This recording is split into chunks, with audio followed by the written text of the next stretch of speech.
If we are going to invest in a production ecosystem, there lies a core question. Are we investing in the right product? In this case, we should also ask, are we investing in the right seed? Good day, everyone. I am Belle Barba. I am Brad Benamir. And I am Denise Pinato. And we are The Triple B.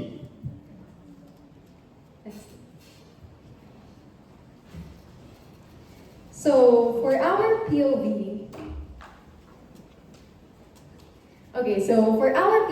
for our POV, this case is analyzed based on the perspective of a strategic and analyst of a seed company. So for our synopsis, we all know that rice is a staple to Philippine households. We all love rice, and all Filipinos love rice.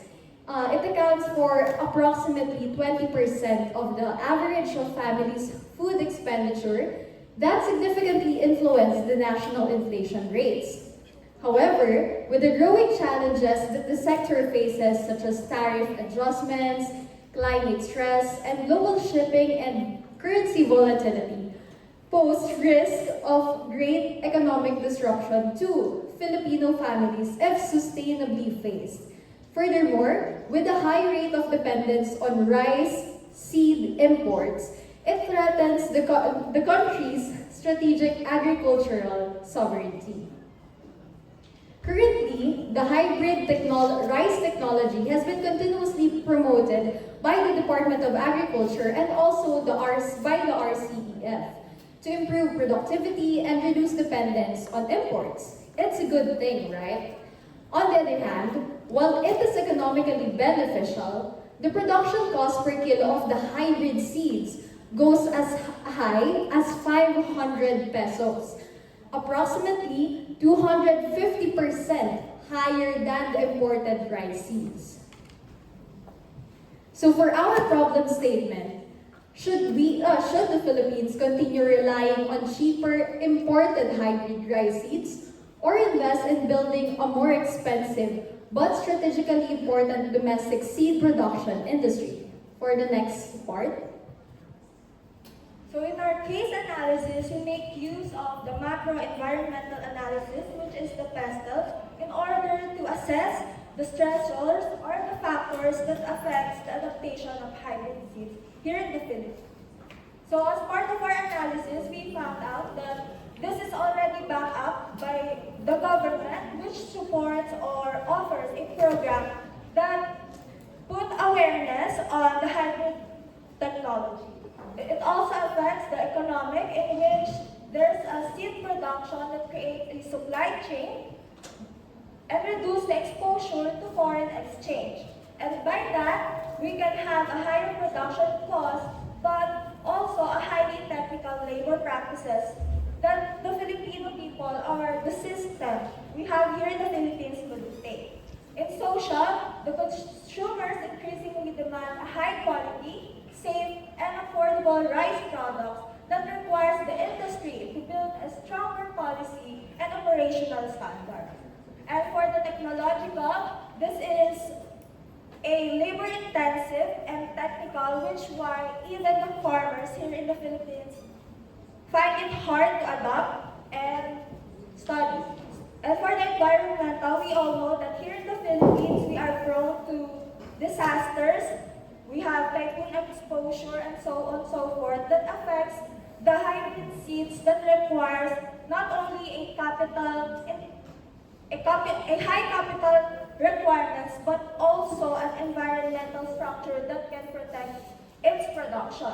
And for the legal, there's also a need for compliance in the local regulatory policies and food safety that measures necessary to carry out not only the operation but also the market participation. Now, moving on to the analysis of the issues, problems, and opportunities. So, for the cause and effect analysis, we use the Ishikawa diagram or the fishbowl. So, what is the problem initially? So, the problem is the Philippines is challenged to adopt of producing hybrid seeds in the Philippines. So, we identified 5 major problems. So, what are those? So first is the market, political, environmental, and geographic economy. Then, so sa market, the seeds are has complex and technical requirements. Thus, it has a low acceptability for the farmers. So under the political, we have the high logistic cost due to geopolitical tensions. And under the environmental, the Philippines is prone to typhoons and El Nino. And next is the geographic, that the Philippines or the hybrid seed need significant landmass. The next is the economic.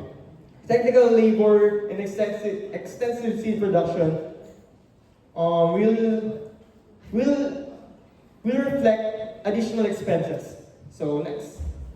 So moving on to our TOEIC matrix. So using the strengths, weaknesses, and opportunities and threats, we identified 4 strategies.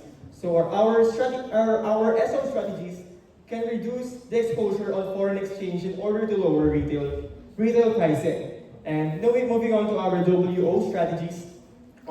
We should take advantage of our ability to cater higher demand for hybrid seeds to offset higher logistic costs with improved sales. So moving on to our ST strategies, wherein we can take advantage of the industry's ability on immediate seed deployment that will mitigate the financial risk problem. Moving on to our WT strategies, that we should compete in the local market to address higher logistic costs and to not compete with established global suppliers. So we actually have research actually this research is from Mindanao, and they provided three different seeds. So here we had the ordinary seeds, the certified inbred seed, and the hybrid. So these are the data, the mean of the data. So the researchers had 288 respondents, farmers. So for ordinary seeds, we can see that they are significantly cheaper compared to seeds. So bottom line, the certified inbred seed can almost equal the hybrid seed in terms of their income, but with less farm size and less production cost. Moving on. And now let's move on with our decision matrix for the evaluation of alternatives. We have visibility for 30%, cost 25%, impact for also 25%, and sustainability for 20%. So now, let's move on with our alternatives. So this is our weighted average scoring, but let's take a look at our formed alternatives. So for our alternative 1, we should continue relying on cheaper imported hybrid seeds. So these are the advantages and also the disadvantages. For the first advantage, we have efficient usage of seeds with lesser operational requirements such as land and facilities. And the next one, we have guaranteed quality of seeds without climatic variability. And the third one, it is backed with various government initiatives such as the DA expanded hybrid rice support. And for the disadvantages, we also have overdependence on imported agricultural inputs and commodities, export restrictions, higher costs due to geopolitical tensions as mentioned earlier, and for the last, we may contribute to the spike of inflation rates.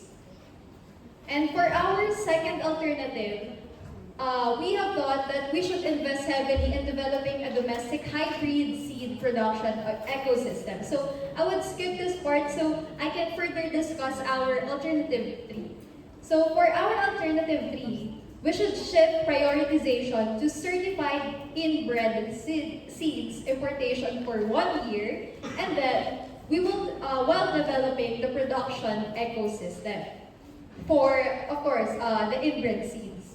So for the advantages, modular reduction of dependence on foreign suppliers, development of local technical expertise. Third is more superior grain quality for consumption than hybrid rice or hybrid seeds.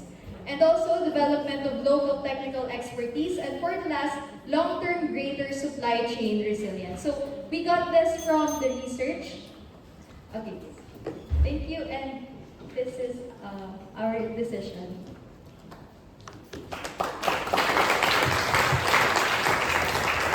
We apologize.